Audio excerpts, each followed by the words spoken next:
বন্ধ করতে চালিয়ে ফোন করলাম।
রেসপন্ড করেছি।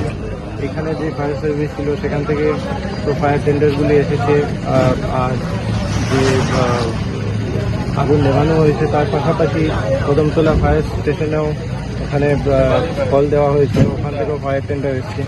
তো ইমিডিয়েটলি সেটা নিয়ন্ত্রণে আনা গেছে, কিন্তু এর মধ্যে যে ক্ষয়ক্ষতি হয়েছে সেটার পক্ষে আমরা দেখব, সেটা কালকে সেটা অ্যাসেসমেন্ট করা হবে। এসপি সাহেব এখানে আছেন, এসডিএম সাহেবও আছেন। তো আমরা কালকে ক্ষয়ক্ষতি যেটা আছে সেটা আমরা দেখব। Thank you sir.